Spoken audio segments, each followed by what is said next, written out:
बिस्मिल्लाहिर्रहमानिर्रहीम। शुरू अल्लाह के नाम से जो बड़ा मेहरबान निहायत रहम करने वाला है।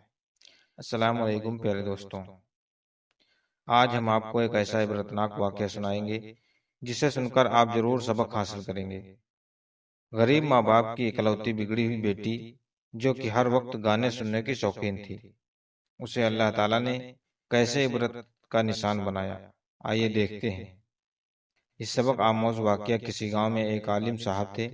उनका नाम अब्दुल कलाम था और अपनी बीवी फातिमा के साथ रहते थे। बड़ी मन्नत और मुरादों के बाद उनको अल्लाह ताला ने एक ही बेटी अता की थी। अब्दुल कलाम अपनी बेटी से बहुत ही मोहब्बत करते थे। दोनों मियाँ बीवी ने बड़े लाड़ प्यार से अपनी बेटी को पाला था। उनकी बेटी का नाम था जैनब, जो कि बचपन से ही बहुत खूबसूरत थी। जब भी वो मीठी मीठी बातें करती तो वो दोनों मियाँ बीवी अपनी बेटी की इन मीठी मीठी बातों से बड़ा खुश होते थे। वक्त गुजरता गया, बेटी थोड़ी बड़ी हो गई। एक दिन अब्दुल कलाम जब नमाज पढ़कर वापस आए तो क्या देखते हैं कि उनकी बेटी ने बहुत सारा मेकअप किया हुआ है। तो अब्दुल कलाम को इस बात पर बड़ा गुस्सा आया। उसने अपनी बीवी को कहा कि अल्लाह की बंदी, समझाओ अपनी बेटी को, ये क्या उसने हरकतें शुरू कर दी हैं। इकलौती बेटी होने का यह मतलब नहीं कि ये इस तरह की हरकतें करे। तुम उसे पर्दे की नसीहत करो, ये पर्दा किया करें, ना कि ये फैशन करके बाहर घूमे। आलिम साहब की बीवी को इस बात का बहुत गुस्सा आया कि उसने उसकी लाडली बेटी को डांट दिया है। उसने शौहर को तो कुछ न बोला, लेकिन बेटी का हाथ पकड़कर नाक फुलाए हुए अंदर चली गई। अब्दुल कलाम कहने लगे, देख लेना कि एक दिन तुम जरूर पछताओगी। अगले दिन अब्दुल कलाम कुछ काम के सिलसिले में सऊदी अरब चला गया। जाते वक्त अब्दुल कलाम अपनी बेटी का माथा चूमने लगा और कहने लगा कि बेटी हमेशा खुश रहो, बस कुछ अरसे की बात है, फिर मैं घर वापस तेरे पास लौट आऊंगा। बस तुम माँ बेटी अपना ख्याल रखना। ऐसे ही वक्त गुजरता गया। एक दिन जैनब की माँ घर का कुछ काम कर रही थी तो अचानक बेटी अपनी माँ के पास आई और कहने लगी, माँ मुझे मोबाइल लेना है। मेरे साथ की जो लड़कियां हैं कॉलेज में अपने साथ मोबाइल लेकर आती हैं, पसंद नहीं है, इसी वजह से तेरे बाप ने मुझे डांटा था। लेकिन माँ की बात सुनकर जैनब को बहुत ज्यादा गुस्सा आया।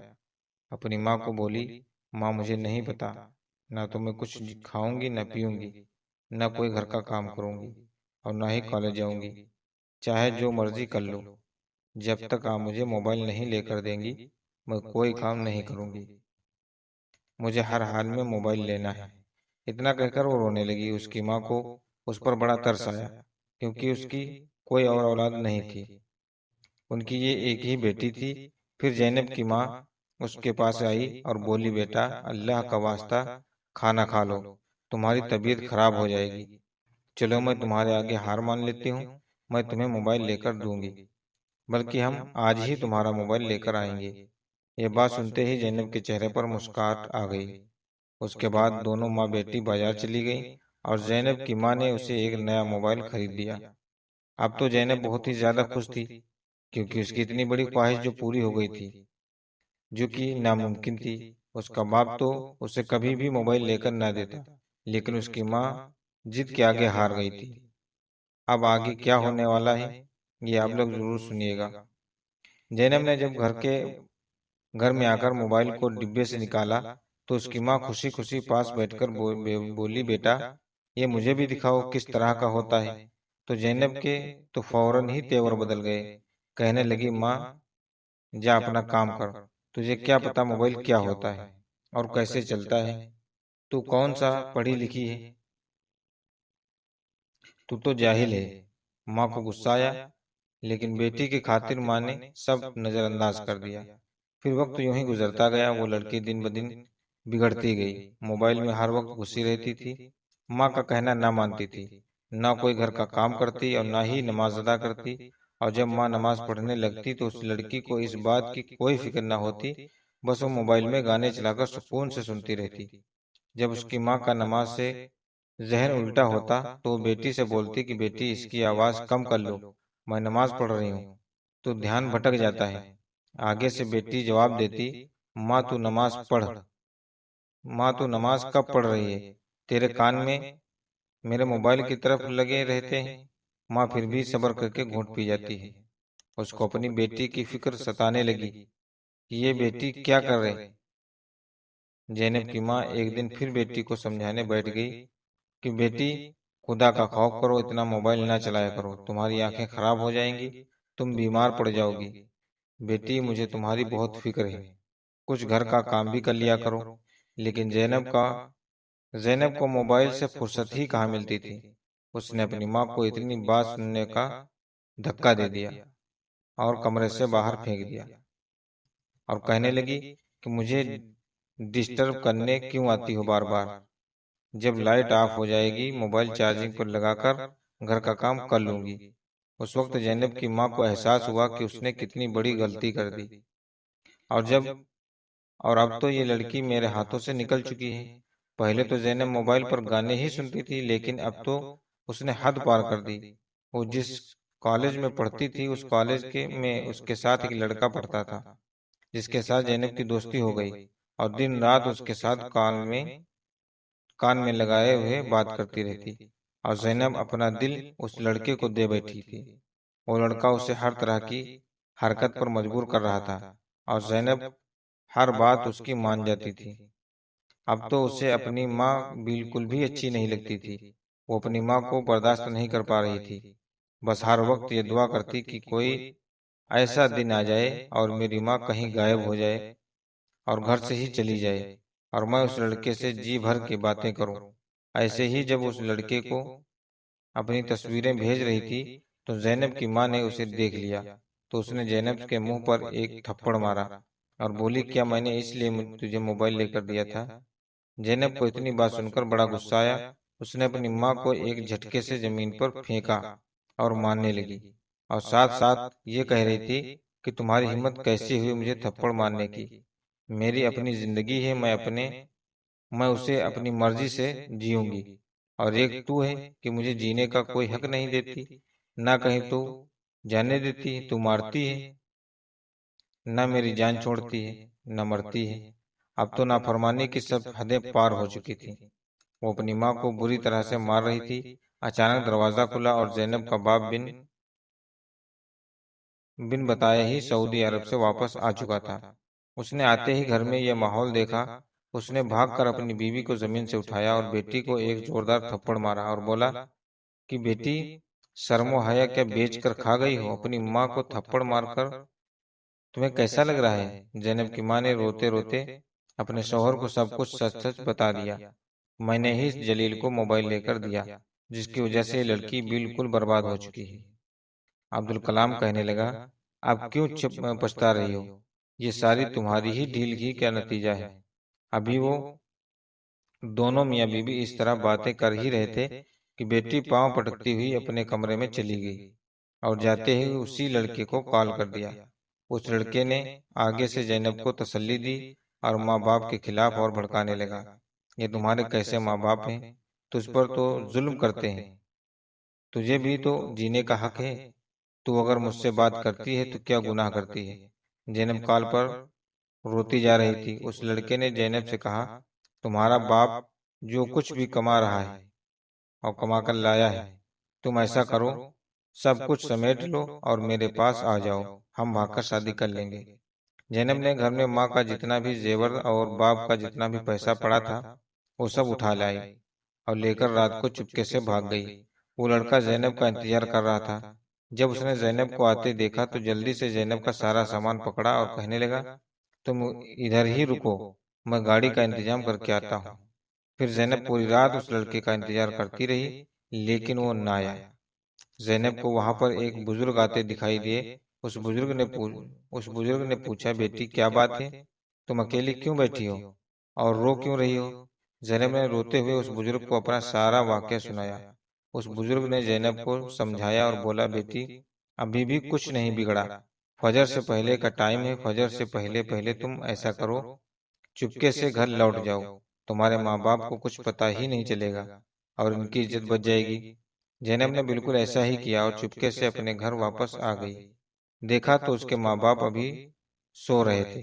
वो भी चुपके से आकर लेट गई। जब सुबह हुई माँ ने घर में देखा तो ना कोई पैसा था और ना उसका कोई जेवर था। वो रोने पीटने लगी और लेकिन जब जैनब के दिल में फिर भी जरा सा रहम न आया कि मैं अपनी गलती का तकल्लुफ करें और सब कुछ सच सच बता दूं। उसकी हरकतें वैसे ही की वैसी रहीं। फिर एक दिन ऐसे ही जैनब को उसी लड़के का फोन आया और कहने लगा, जैनब मुझे कुछ पैसों की जरूरत है, तो मुझे कुछ पैसे भिजवा भिजवा दो, वरना मैं तुम्हारे भेजे हुई तस्वीरें लोगों को दिखा दूंगा और तेरे बाप को भी दिखा दूंगा। तेरे बाप की एक टके की इज्जत ना रहेगी। अगर तुम्हें अपनी इज्जत प्यारी है तो मुझे रकम भेज दो। लेकिन जैनब तो अपने बाप का सारा पैसा पहले ही बर्बाद कर चुकी थी। उसके पास अब पैसा नहीं थे और ना कुछ भी बचा था। फिर उस लड़के ने भी बगैर तय किए तमाम हदें पार कर दी और उस जैनब की सारा तस्वीरें उसके रिश्तेदारों और अपने दोस्तों में शेयर कर दी। जब जैनब के पापा को जब जैनब के बाप को बेटी की हरकत तस्वीरें देखने को मिली और लोगों ने तरह तरह की बातें की, तो उसका बाप ये सब बर्दाश्त ना कर सका और सदमे से वहीं दम तोड़ गया। लेकिन जैनब तो पता नहीं फिर भी किस मिट्टी की बनी हुई थी। बजाय गम मनाने के या तौबा करने के अपनी हरकतों से बिल्कुल भी बाज न आई। अब तो जैनब कल्ब जाना शुरू हो गई और अब उसकी बेवा माँ बेचारी बेटी को बड़ा समझाती रही, लेकिन बेटी तो बिल्कुल बिगड़ चुकी थी। अब जैनब ने रात को भी लेट से आना शुरू कर दिया, क्योंकि आपका साया उसके सर पर बाप का साया उसके सर पर नहीं रहा था, जिसने उसे डांटना था। इसलिए वो आजादी से फिरने लगी। उस लड़की को घर की कोई फिक्र नहीं थी। घर में मेरी माँ किस तरह से गुजर बसर कर रही है, किस तरह मेरी माँ खाना पकाना पूरी कर रही है और किस तरह घर का किराया दे रही है, उस लड़की को हर वक्त अपनी ही पड़ी रहती थी। अब तो वो अक्सर ही अपनी माँ को बिल्कुल नजरअंदाज करने लग गई।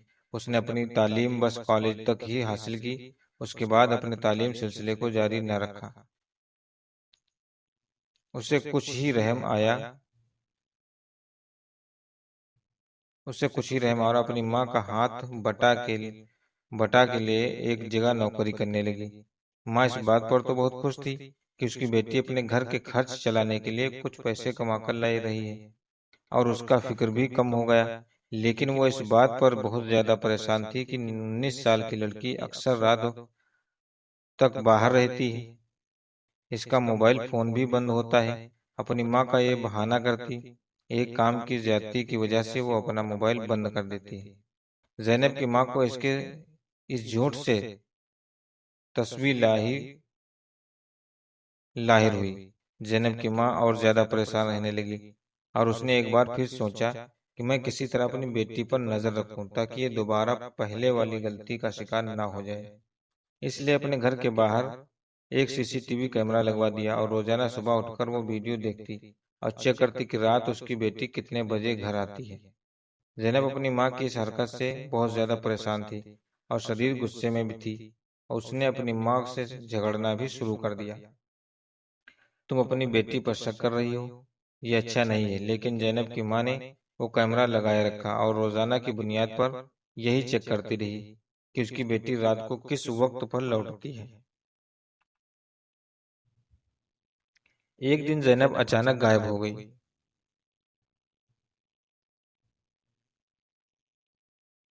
माँ को उसी बात का डर था और वही हुआ। जैनब की माँ अब कई दिन तक उसका इंतजार करती रही।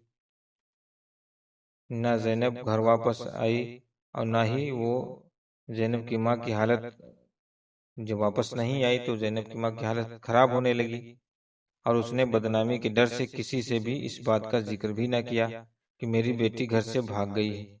उस दिन जैनब की माँ अपने घर के दरवाजे पर खड़ी थी। अपनी बेटी की राह देखते देखते अचानक बेहोश होकर गिर पड़ी। मोहल्ले वालों ने जैनब की वालिदा को उठाया और हॉस्पिटल में एडमिट कर दिया। लोगों ने यह भी बात नोटिस की। वालिदा के अस्पताल पहुंचने पर भी वो हॉस्पिटल नहीं पहुंची और न ही जैनब अपने घर में मौजूद थी। मोहल्ले वालों ने इस बात को गंभीर मामला जानकर फौरन पुलिस को खबर कर दी। पुलिस जब जैनब के घर पहुंची तो सारा माजरा उनके सामने बयान किया गया। जैनब कई दिन से गायब है, उसकी मां अस्पताल में पड़ी है जो कि कोमा की हालत में है। पुलिस ने कार्रवाई करते हुए घर की तलाशी ली और उसके घर की तलाशी के दौरान दरवाजे पर लगा हुआ कैमरा भी देखा और उसकी सारी रिकॉर्डिंग भी देखी और उस कैमरे की सारी वीडियो रिकॉर्डिंग अपने मोबाइल में ले ली। तो उस कैमरे की वीडियो का बतौर जायजा लिया गया, लेकिन कुछ नहीं पता चला। जब पुलिस की टीम जंगल की तरफ गई तो जैनब को छारी छारी में बेहोश पड़ी हुई पाई। पुलिस की टीम ने जल्दी से उसे हॉस्पिटल ले जाया गया, लेकिन वो कुछ ही देर में तड़प तड़प के इस दुनिया से रुखसत हो गई, क्योंकि डॉक्टर ने बताया कि इसके साथ 3 दिनों से जंगली जानवर उसके जिस्म को नोच रहे थे और इसके प्राइवेट पार्ट के साथ जानवरों ने बहुत घिन काम किया था, जिसके कारण इसकी हालत मौत से भी बदतर हो गई थी।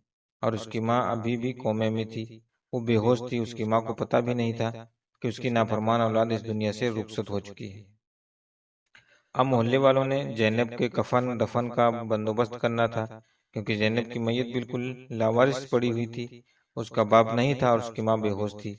अब अहले मोहल्ले की ये जिम्मेदारी बनती थी कि वो उसके कफन दफन का इंतजाम करें। मोहल्ले की औरतों ने जैनब को गुस्ल दिया, तो उसी वक्त गुस्ल देते ही जैनब के जिस्म से अजीब बदबू उठने लगी। गुस्ल देने वाली औरतों तौबा तौबा करते हुए गुस्ल दे रही थी। जब वहां से बाहर निकली और बाहर खड़े मर्दों से कहा, मैयत में इतनी बदबू आ रही है, आप लोग इसे ऐसा करो, बगैर गुस्ल के ही इसको दफन कर दो, क्योंकि कोई भी इंसान इस बदबू में खड़ा नहीं हो सकता। मोहल्ले के मर्दों ने उन औरतों को समझाया, ये सब आप काम ये सब आपका काम है। वो जैसी भी थी, तुम लोगों का फर्ज बनता है उसे गुस्ल दो। वो मुसलमान लड़की थी, बेशक वो नाफरमान थी अपने वालिदैन की। उसने अपनी जिंदगी में बहुत गुनाह किए थे, लेकिन हम ये गुनाह नहीं कर सकते बगैर गुस्ल के उसे दफना दे। आप लोग थोड़ी सी हिम्मत करें, मुंह पर कपड़ा रखकर उसको गुस्ल दें। हमें अपना फरीजा सही तरीके से अंजाम देना है। उसकी मैयत लावारिस है और हम एक मुसलमान हैं, हमारा फर्ज बनता है हम उसके दफन और कफन का इंतजाम करें। अगर हम उसको बगैर गुस्ल के दफना देंगे तो क़यामत के दिन अल्लाह ताला हमसे भी सवाल करेगा। मोहल्ले के मर्दों ने उन खवातीन को खुदा का खौफ दिलाया, तो उन खवातीन को एहसास हुआ और उन्होंने मुंह पर कपड़ा डालकर जैनब को गुस्ल दिया। औरतों का काम तो यही बस मुकम्मल हो गया। अब मर्दों की बारी थी। उन पर एक अजीब आजमाइश आ गई थी। जैसे ही उन्होंने जैनब की मैयत को उठाया तो चारपाई इतनी भारी हो गई कि उनसे उठाई ही न जाती थी। सब बहुत परेशान थे। अचानक से बारिश शुरू हो गई। दोपहर का वक्त था और सब लोग बारिश के थमने का इंतजार कर रहे थे ताकि उसको सही तरीके से दफना सकें। दोपहर से रात हो गई। बारिश अब तूफानी बारिश में तब्दील हो चुकी थी और बाहर का मौसम ऐसा था कि कोई भी इंसान इस मौसम में बाहर निकलकर जैनब की तदफीन नहीं कर सकता था। लोग परेशान थे कि 2 दिन मुसलसल बारिश हो रही है और इतनी ज्यादा बारिश हुई, मुमकिन ही नहीं था कि कोई बाहर निकले। मजबूरन सबने ये फैसला किया इमाम साहब से बात की जाए। अहले मोहल्ले ने इमाम साहब से बात की कि अब क्या किया जाए। 2 दिन से लड़की की मैयत पड़ी हुई है और मैयत में इतना ज्यादा बदबू हो गई है कि हम इसके करीब भी नहीं जा सकते। आप ही कोई हल निकालें, आपको दीन का ज्यादा पता है। इमाम साहब ने ये कहा, मौसम तो खराब है और रात का वक्त है, लेकिन हर हाल में आज रात इस बेचारी को दफना दो। मोहल्ले वालों ने छतरियां ली, उसकी मैयत को उठाया। बहुत मुश्किल से उसकी मैयत उठी। जैसे ही कब्रिस्तान पहुंचे तो बारिश तेज बरस रही थी और जो जैनब की कब्र थी वो पूरी पानी से भर चुकी थी। वो लोग परेशान हो गए और दोबारा से दूसरी जगह कब्र खोदना शुरू की, लेकिन वो कब्र भी बारिश की वजह से पानी से भर जाती। वो लोग आधी रात तक इसी कसमकस में रहे। आज किसी भी हाल में जैनब की मैयत को दफनाना है, वरना उसकी मैयत से बीमारियां फैलने का अंदेशा था। इतने में वहीं पर एक शख्स आया और उसने कहा कि एक बात कहूँ, बुरा ना मानना, लेकिन मैंने एक ख्वाब देखा है कि जैनब को हम उसके मोबाइल और उसके साउंड सिस्टम के साथ दफन कर रहे हैं, तभी उससे कब्र में जगह मिल रही है। जब उस शख्स ने अपना यह ख्वाब सबको बताया तो सब परेशान हो गए कि आखिर कैसे जैनब को इन सब चीजों के साथ दफनाया जाए। लेकिन उस शख्स ने कहा कि इसको सिर्फ सच्चे ख्वाब आते हैं, और हकीकत भी यही थी। अल्लाह ताला का बहुत ही नेक बंदा था। लोगों ने सोचा क्या हम उस अल्लाह के बंदे की बात पर अमल करके देखते हैं? क्या पता उसको जमीन में जगह मिल जाए। लोग उसके घर से उसका मोबाइल और उसका साउंड सिस्टम उठाकर लाया और जैनब की मैयत के ऊपर रख दिया। फिर एक और जगह उसकी कब्र खोदी गई। अब पानी थोड़ा कम हो चुका था, बारिश थम चुकी थी और बड़ी मुश्किल से जैनब को जगह मिली। जैनब को कब्र के अंदर रखा गया और कब्र में ही उसका मोबाइल और उसका साउंड सिस्टम भी रख दिया। सबको बहुत अजीब लग रहा था, लेकिन उस सबको लग रहा था ये उसकी इबरत का वो वक्त है। जिन चीज़ों से उसने ज़िंदगी में मोहब्बत की और उन चीज़ों की वजह से उसने वालिदैन की नाफरमानी भी की, उनको तकलीफ दी, ये चीज़ें वो दुनिया में छोड़कर नहीं जा सकती। उसे उन्हीं चीज़ों के साथ कब्र में दफना दिया जाए ताकि उसको एहसास हो उसने दुनिया में क्या कमाया और क्या नहीं। फिर अचानक ही एक शख्स की चीख बुलंद हुई। उसने कहा कि देखो, इस लड़की की जुबान बाहर आ गई और उसके कानों से कीड़े निकलने लगे हैं। यह मंजर इस कदर खौफनाक था, वहां पर तमाम मौजूद लोग चीखने चिल्लाने लगे। उन्होंने कहा, इसको तो मिट्टी डालने से पहले ही इस पर अजाब नाजिल हो चुका है। जल्दी करके इस पर मिट्टी डाल दो और यहाँ से भाग चलो। ऐसा ना हो कि इसका अजाब हम सबको लपेट में ले ले। अहले मोहल्ला ने उसकी कब्र पर मिट्टी डाल दी और फौरन से वहां से भाग निकले। औरतें तौबा इस्तगफार पढ़ने लगी। इमाम साहब से जब इस बात का जिक्र किया गया तो इमाम साहब ने जैनब की मग़फ़िरत के लिए कुरान खानी करवाई और सबने 3 दिन तक जैनब की मग़फ़िरत के लिए दुआ की। इतने में उसकी माँ को होश आया तो उसने सारी हकीकत बता दी। उसकी माँ रोने लगी और सबने उसकी माँ से कहा, तुम अपनी बेटी को माफ़ कर दो, अल्लाह भी उससे माफ़ कर देगा, वो बहुत अजाब में है। जैनब की माँ बहुत रोने लगी और उसने अल्लाह के हुजूर सजदे करके अल्लाह से अपनी बेटी के लिए मग़फ़िरत तलब की और कहने लगी कि अल्लाह रब्बुल इज़्ज़त, वो मेरी नाफरमान बेटी थी, पाक परवरदिगार तो उसकी मग़फ़िरत फरमा दे, क्योंकि मुझ में ही तो कमी थी, मेरे से उसकी तरबियत करने में कमी हो गई थी। मैंने उसको इतना लाड़ प्यार किया और उसकी ये ज़िंदगी मेरी प्यार का नतीजा ही था जो बुरी गुजरी। जब उसकी माँ ने उसको माफ़ कर दिया तो इस फिर इमाम साहब ने कहा कि तुम लोग जैनब की कब्र खुदाई करो और वो साउंड सिस्टम और मोबाइल वहाँ से निकाल दो। ये सही तरीका नहीं है, इस तरह मैयत को नहीं दफनाना चाहिए था। तुम लोगों को पहले मुझसे ये बात पूछ लेनी चाहिए थी। इमाम साहब के कहने पर मोहल्ले वालों ने दोबारा कब्रिस्तान गए। अब धूप निकल चुकी थी और कब्रिस्तान की जमीन खुश्क थी। उन्होंने कब्र खुदाई शुरू कर दी। देखा तो कब्र ठीक ठाक थी और उन्होंने कब्र में मौजूद मोबाइल और साउंड सिस्टम बाहर निकाला और अल्लाह के हुजूर तौबा किया। कब्र में जैनब के साथ उन लोगों को ये सब चीजें नहीं दफनानी चाहिए थी। फिर अचानक से एक शख्स की नजर जैनब के चेहरे पर पड़ी तो उन्होंने देखा कि उसके चेहरे से अजाब हट चुका है। उसकी जुबान भी सही है, उसका चेहरा रोशन है और लोगों ने महसूस किया कि उसकी कब्र से अब खुशबू भी आ रही थी। वापस आकर उन्होंने इमाम साहब से ये माजरा बयान किया तो इमाम साहब ने कहा कि ये उसकी माँ की दुआ की वजह से सब हुआ है। उसकी माँ की दुआ कबूल हो गई, क्योंकि माँ की दुआ को जन्नत की हवा इसलिए कहा जाता है, जब वो औलाद को लग जाए तो जन्नत की हवा की तरह लगती है। और जैनब को उसकी माँ की दुआ लग चुकी थी। अहले मोहल्ला ने फिर कुरान खानी की और जैनब की मग़फ़िरत के लिए दुआ की और सब ने अल्लाह से माफ़ी मांगी कि उन्हें कब्र में मोबाइल सॉन्ग और सिस्टम नहीं डालना चाहिए था। अहले मोहल्ला को एहसास हो गया था कि उन्होंने ये काम करके बहुत बड़ा गुनाह किया था, कब्र की और मैयत की बेहुरमती की। इसलिए उन्होंने अल्लाह से माफ़ी मांगी और कुछ दिन बाद जैनब की माँ को एक ख्वाब आया जिसमें जैनब बहुत खुश थी और अपनी माँ से कह रही थी, माँ, मैंने तुम्हारी और अब्बा की सारी ज़िंदगी नाफरमानी की, तुम लोगों को बहुत तकलीफ दी, जिसकी मुझे बहुत बड़ी सज़ा मिल रही है। लेकिन जैसे ही तुमने मेरे लिए दुआ की तो अल्लाह ताला ने मुझसे हिजाब हटा दिया। बेशक वालिदैन का दर्जा बहुत बुलंद है। काश मैं आप लोगों की नाफरमानी ना करती और आप लोगों की फरमाबरदारी होती तो ये अजाब मुझ पे ना मिला होता। लेकिन माँ, ये तुम्हारी दुआ है ने मुझे इस अजाब से बचाया है।